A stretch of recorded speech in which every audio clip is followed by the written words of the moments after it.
Swami Siri Yukteswar. A Ciência Sagrada. Prólogo. Profetas de todas as terras e épocas tiveram êxito em sua busca por Deus. Entretanto, no estado de autêntica iluminação, Nirvikalpa Samadhi, esses santos perceberam a realidade suprema por trás de todos os nomes e formas.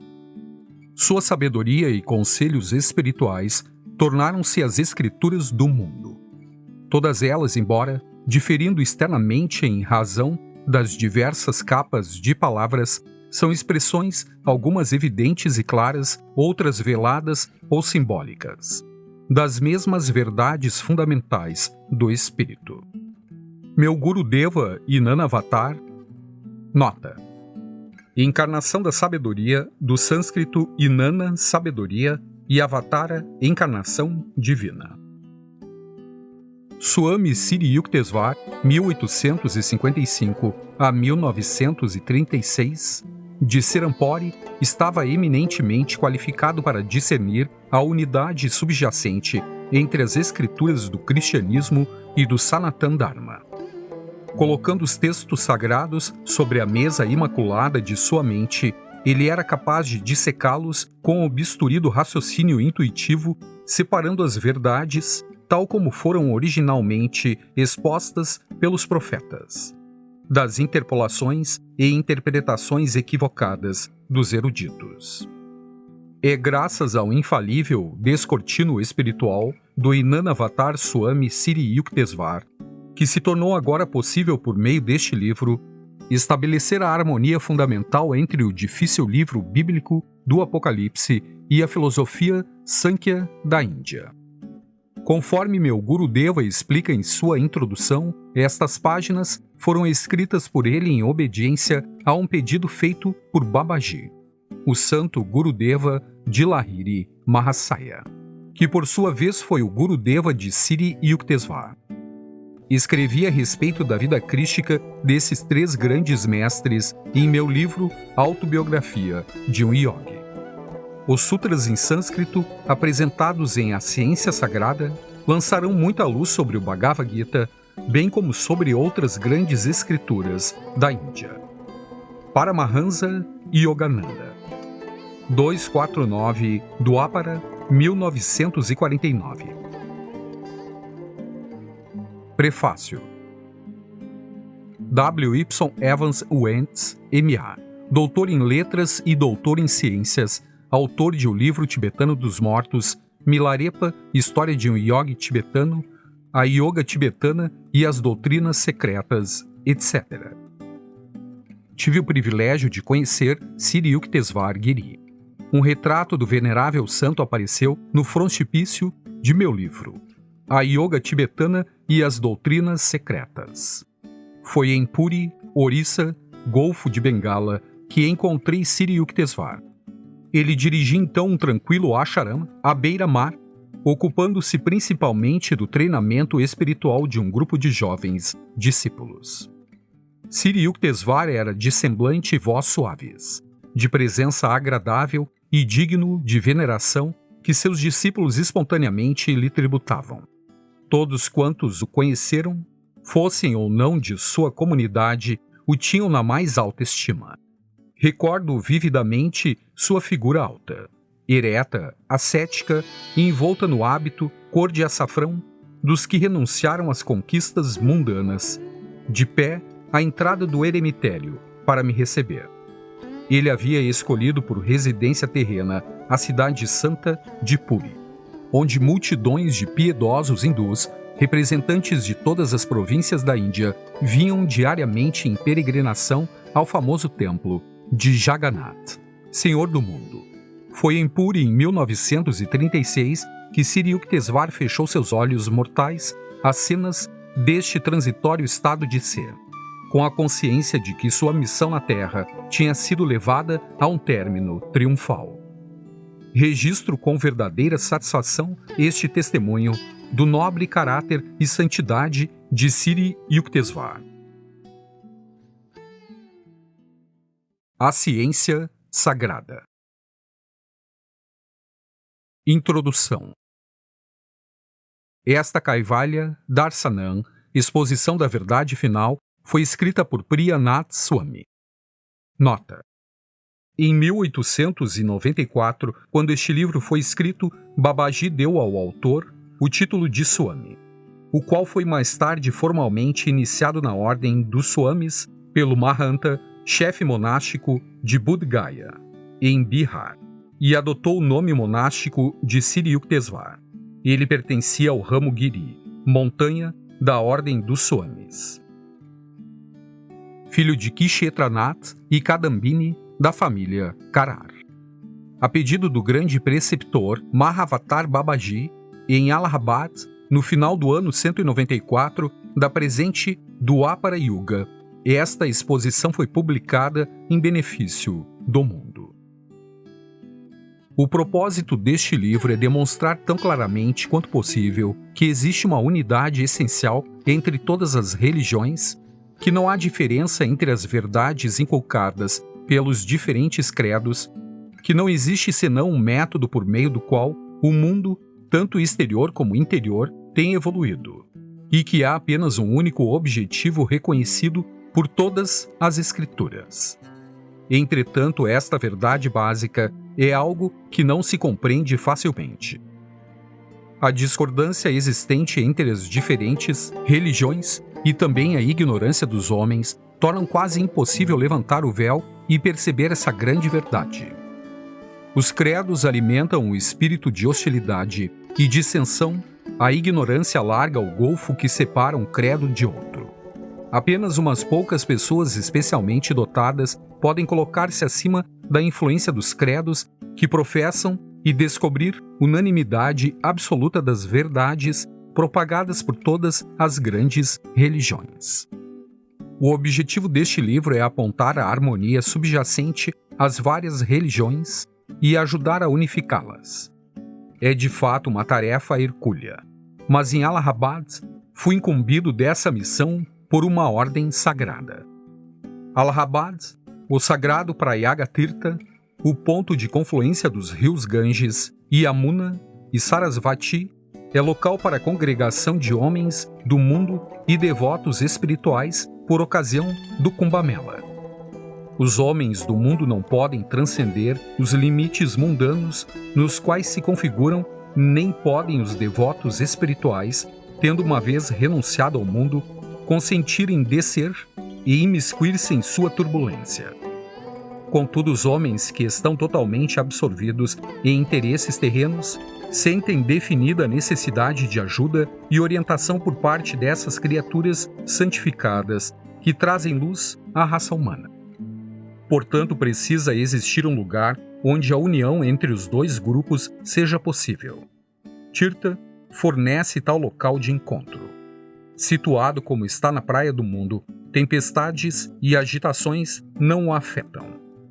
Os sadhus, ascetas, portadores de uma mensagem para o bem da humanidade, veem no Kumbh Mela o lugar ideal para transmitir conhecimento aos que estão em condições de recebê-lo. Para propagar uma mensagem de tal natureza, fui eu escolhido quando fazia uma visita ao Kumbh Mela, que se realizava em Allahabad em janeiro de 1894. Enquanto caminhava pela margem do Ganges, fui chamado por um homem e em seguida honrado com uma entrevista com um grande santo, Babaji, o Gurudeva de meu próprio Guru, Lahiri Mahasaya, de Benares. Embora fosse o nosso primeiro encontro, esse santo personagem no Kumbh Mela era meu próprio Paranguruji Maharaj. Nota. Paranguru, literalmente guru que está além. Portanto, o guru do guru de uma pessoa. O sufixo ji denota respeito. Maharaja, grande rei, é um título adicionado com frequência ao nome de personalidades espirituais eminentes. Durante minha conversa com Babaji, falamos da categoria específica de pessoas que agora frequentam tais lugares de peregrinação. Humildemente sugeri que havia pessoas de muito maior inteligência que a maioria dos que estavam presentes naquela ocasião. Pessoas que viviam em distantes partes do mundo, Europa e América. Professando diferentes credos e ignorando o verdadeiro significado de um Kumbamela. Tratando-se de inteligência, eram pessoas preparadas para ter comunhão com os devotos espirituais, mas é pena que esses intelectuais de terras estrangeiras estivessem, em muitos casos, aferrados ao grosseiro materialismo. Alguns deles, se bem que famosos por suas investigações nos campos da ciência e da filosofia, não conhecem a unidade essencial da religião. Os credos que professam funcionam como barreiras quase intransponíveis que ameaçam separar a humanidade para sempre. Meu Paranguruji, Maharaj Babaji, sorriu e, honrando-me com o título de Swami, impôs-me a tarefa deste livro. Fui escolhido, não sei por que razão, para remover as barreiras e ajudar a estabelecer a verdade básica em todas as religiões. O livro está dividido em 4 seções, de acordo com os 4 estágios do desenvolvimento do conhecimento. A meta suprema da religião é Atmajnanam, o conhecimento do eu. Mas para alcançá-lo, o conhecimento do mundo exterior é necessário. Assim, a primeira parte do livro trata do Evangelho, Veda, procurando estabelecer as verdades fundamentais da criação e descrever a evolução e a involução do mundo. Todas as criaturas, desde a mais elevada até a mais baixa na cadeia da criação, acham-se desejosas de realizar 3 coisas: existência, consciência e bem-aventurança. Esses propósitos ou objetivos são um tema para discussão na segunda seção do livro. A terceira parte versa sobre o método para realizar os 3 propósitos da vida. A quarta seção discorre sobre as revelações que chegam àqueles que já progrediram bastante para realizar os 3 ideais da vida e estão bem próximos do destino. O método que adotei no livro é, primeiramente, enunciar uma sentença dos sábios orientais em caracteres sânscritos e depois explicá-la, relacionando-a com as escrituras sagradas do Ocidente. Desse modo, fiz o máximo para mostrar que não há verdadeira discrepância, muito menos um real conflito entre os ensinamentos do Oriente e do Ocidente. Por ter sido escrito este livro sob a inspiração de meu Parangurudeva e numa era do Apara de rápido desenvolvimento em todos os ramos do conhecimento, espero que seu significado não passe despercebido por aqueles a quem ele se destina. Uma breve discussão a respeito do cálculo matemático das yugas ou eras explicará que a era atual do mundo é a do Apara Yuga, e que hoje, 1894, já se passaram 194 anos desta yuga, trazendo um rápido desenvolvimento ao conhecimento humano.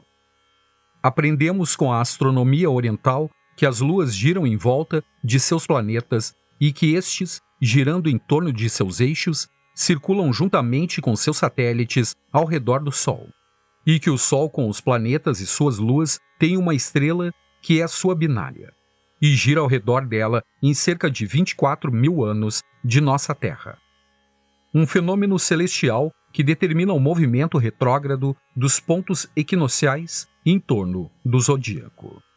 O Sol tem também outro movimento pelo qual ele circula, em torno de um grande centro chamado Vishnu Nabi, que é a sede do poder criador, Brahma, o magnetismo universal. Brahma regula o Dharma, a virtude mental do mundo interior. Quando o Sol em sua órbita ao redor de sua binária alcança o ponto mais próximo do grande centro, a sede de Brahma, fato que se dá quando o equinócio de outono entra na primeira casa de Áries, o Dharma, a virtude mental, torna-se tão desenvolvido que o homem pode facilmente perceber tudo, até os mistérios do espírito. O equinócio de outono coincidirá no começo do século XX, com as estrelas fixas da constelação de Virgem e com a parte inicial da Dwapara Yuga, ascendente.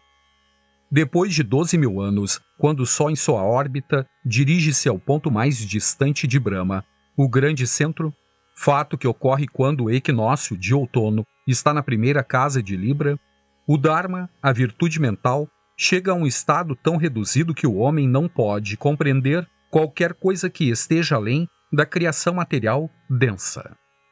Da mesma maneira, quando o Sol, no curso de sua revolução, começa a avançar para o ponto mais próximo do grande centro, o Dharma, a virtude mental, começa a desenvolver-se. Esse crescimento completa-se gradualmente em outros 12.000 anos.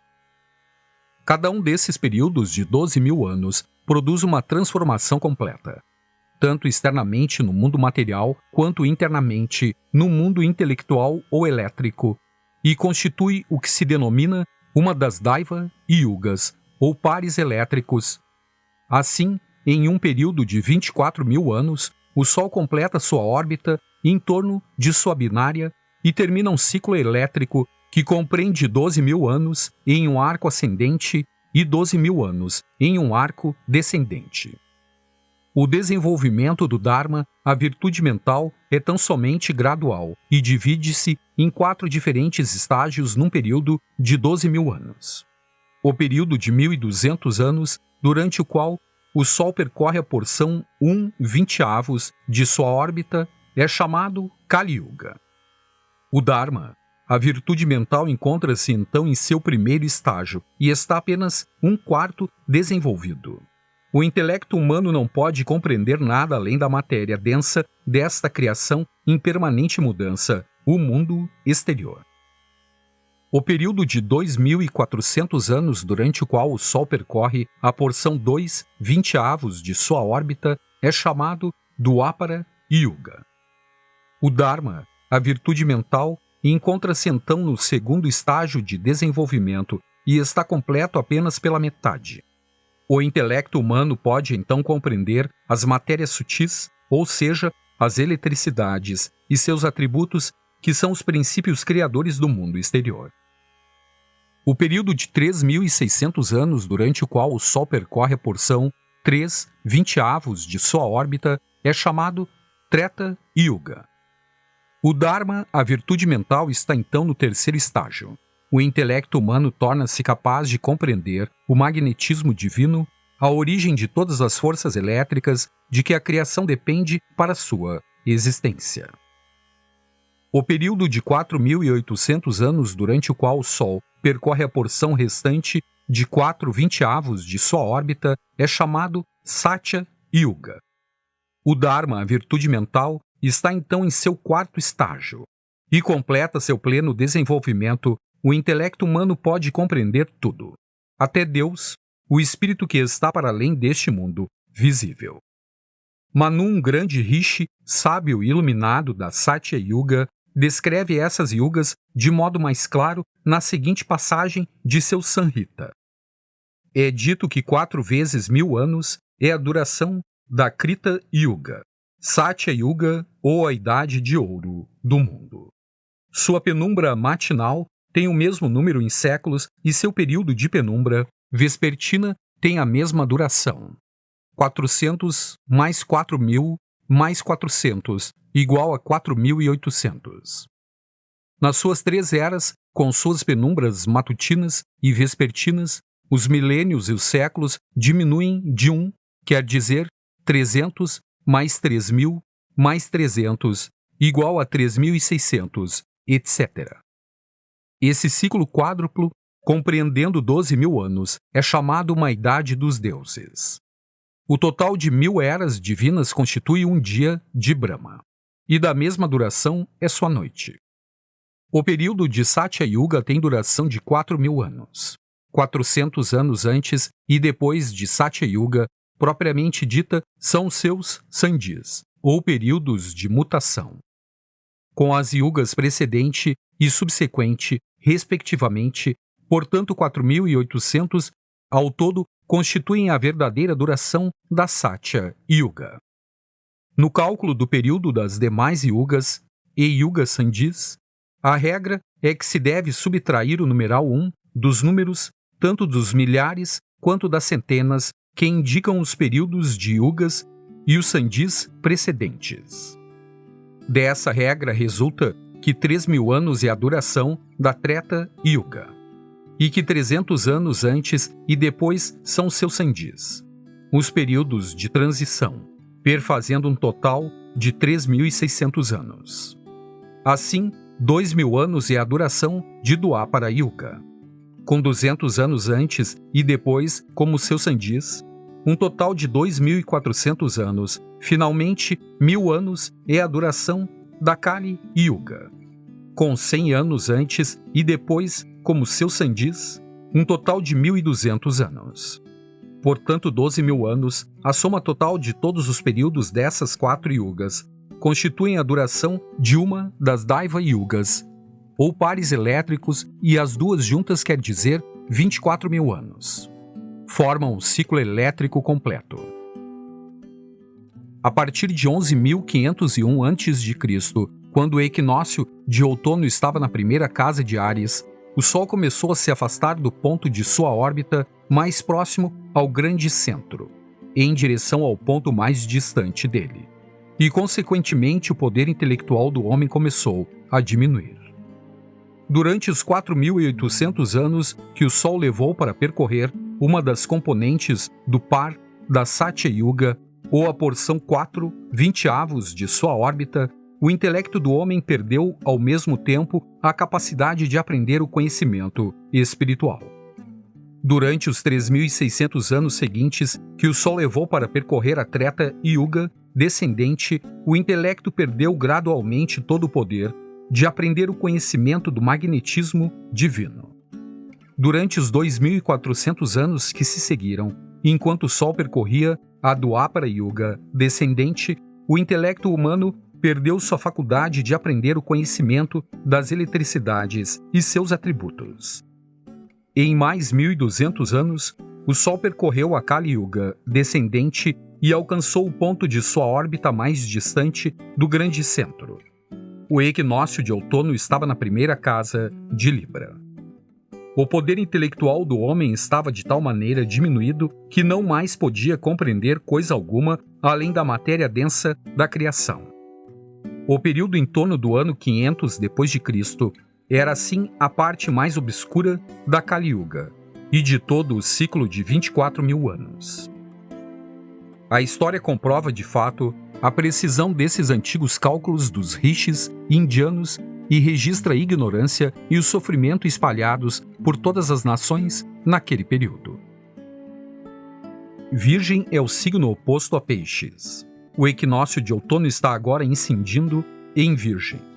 A casa oposta, o equinócio de primavera, incide precisamente agora em Peixes.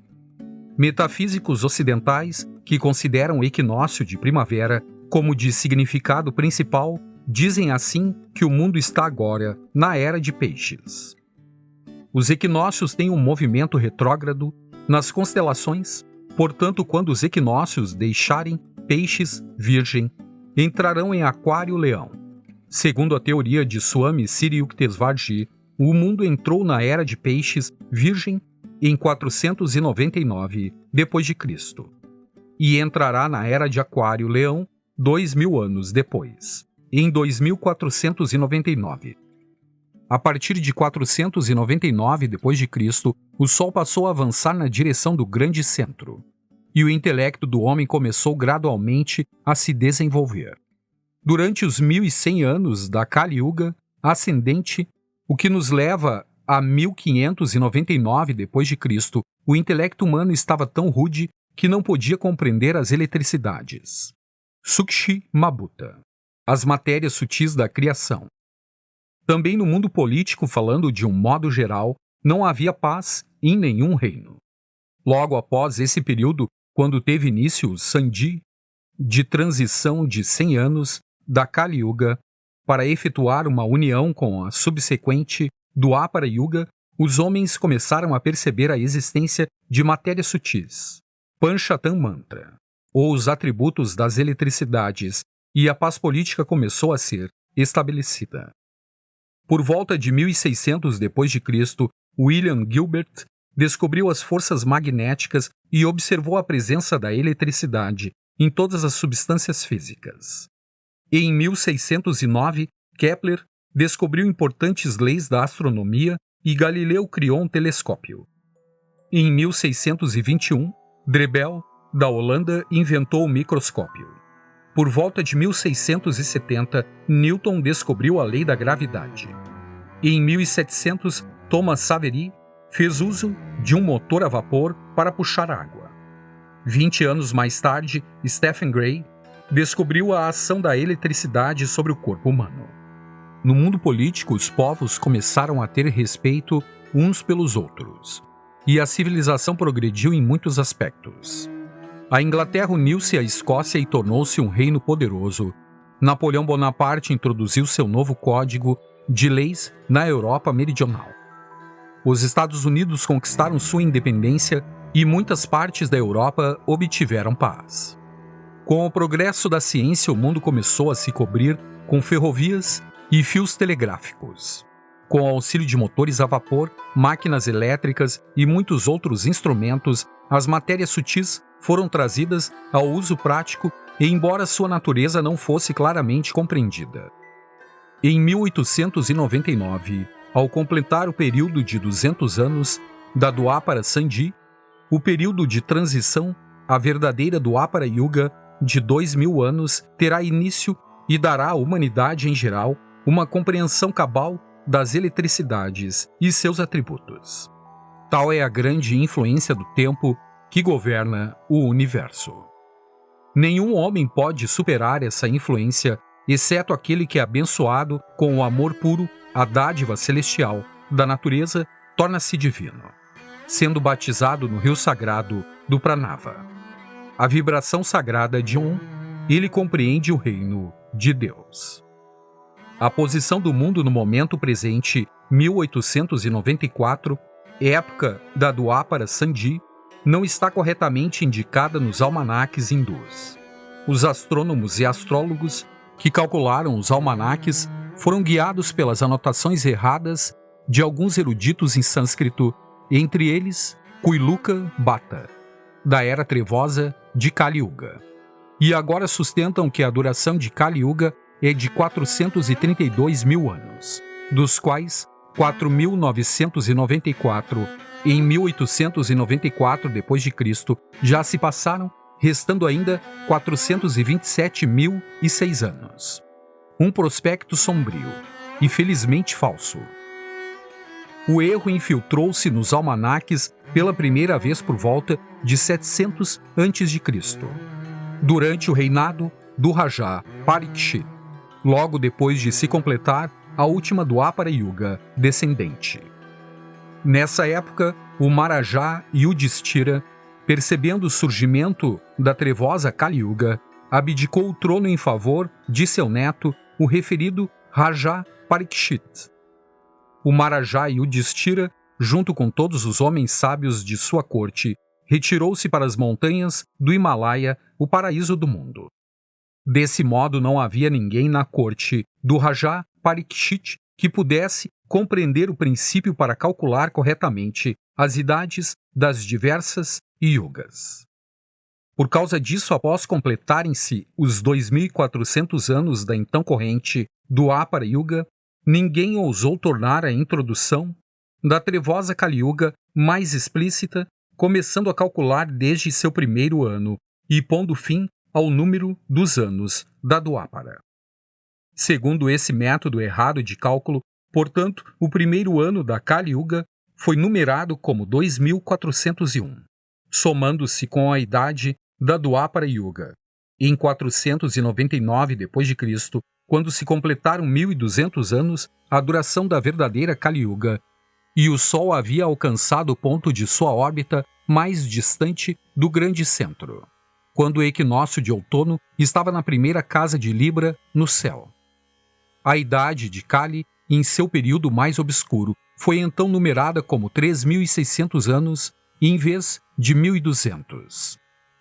A partir de 499 d.C., com o início da Kali Yuga ascendente, o Sol passou a avançar em sua órbita para mais perto do grande centro e, por causa disso, o poder intelectual do homem começou a desenvolver-se. Então o erro dos almanaques se fez notado pelos sábios da época, que descobriram que os cálculos dos antigos rishis haviam fixado o período de uma Kali Yuga em apenas 1.200 anos. Entretanto, como o intelecto desses sábios não estava ainda adequadamente desenvolvido, eles apenas puderam indicar o erro em si, e não o motivo desse erro. Por via de conciliação, imaginaram que 1.200 anos, a idade real de Kali, não eram os anos ordinários de nossa Terra. Porém, outros tantos anos, Daiva, anos dos deuses, consistindo cada um de 12 meses, Daiva, de 30 dias, Daiva. Sendo cada dia Daiva equivalente a um ano solar, comum de nossa Terra. Por isso, de acordo com esses homens, 1.200 anos da Kali Yuga equivalerão a 432 mil anos de nossa Terra. Para chegarmos a uma conclusão correta, entretanto, devemos levar em consideração a posição do equinócio vernal na primavera de 1894.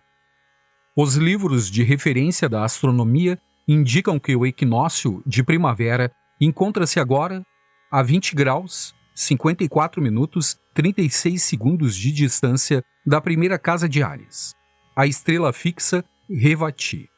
E calculando-se, se constatará que já se passaram 1.394 anos desde o tempo em que o equinócio de primavera começou a afastar-se da primeira casa de Áries. Deduzindo 1.200 a duração da última Kali Yuga ascendente de 1.394 anos, obtemos 194, que indica o presente ano da entrada do mundo na Dwapara Yuga ascendente. O engano dos velhos almanaques ficará assim claramente elucidado quando acrescentarmos 3.600 anos a este período de 1.394 anos e obtivermos 4.994 anos, que, de acordo com a teoria errada que predomina nos almanaques hindus, representa o ano atual 1894 d.C. Consultando o diagrama apresentado neste livro, o leitor verá que o equinócio de outono está agora 1894 d.C., coincidindo com as estrelas da constelação de Virgem e com a Dwapara Yuga ascendente.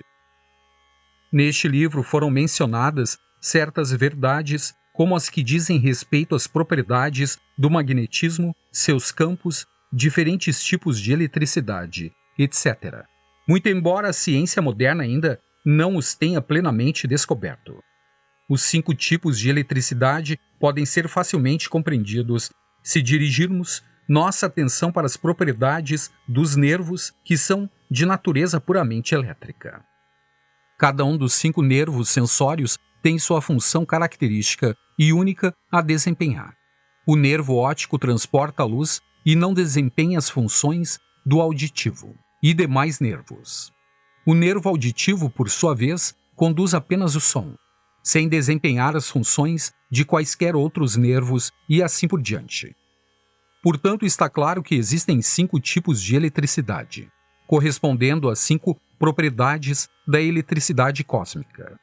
No que diz respeito às propriedades magnéticas, o poder de apreensão do intelecto humano é atualmente tão limitado que seria absolutamente inútil tentar fazer com que o assunto seja compreendido pelo público em geral.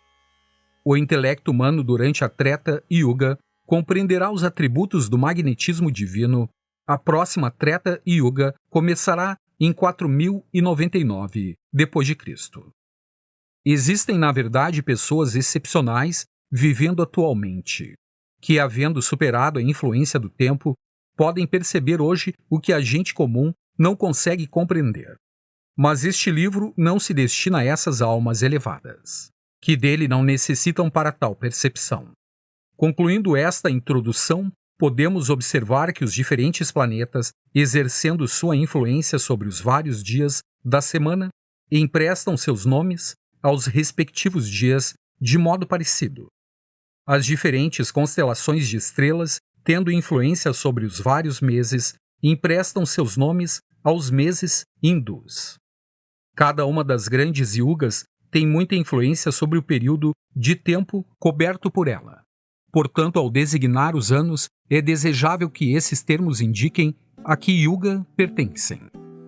Na medida em que as yugas são calculadas a partir da posição do equinócio, o método de numerar os anos em referência à sua respectiva yuga está baseado em um princípio científico. Seu uso evidenciará muita inconveniência que surgiu no passado, devido à associação das várias eras com pessoas eminentes, em vez de com o fenômeno celestial das estrelas fixas. Nós, então, propomos denominar e numerar o ano em que foi escrita esta introdução como 194 do Ápara, em vez de 1894 d.C., a fim de indicar o tempo exato da atual Yuga. Esse método de calcular prevaleceu na Índia até o reinado do Raja Vikramaditya, quando a era Samvat foi introduzida. Como o método de cálculo relacionado com as yugas se impõe à razão, nós o seguimos e recomendamos que seja seguido pelo público em geral. Agora, neste 194º ano da Dwapara Yuga, tendo há muito transcorrido a Era de Kali, o mundo está à procura de conhecimento espiritual e as pessoas necessitam de amorosa ajuda umas das outras. Espero que a publicação deste livro, a mim solicitado por meu santo Paranguru Maharaj Babaji, seja espiritualmente benéfica. Swami Sri Yukteswar Giri, Serampore, Bengala Ocidental, 26 de Falgum, 194 do Ápara, 1894 d.C.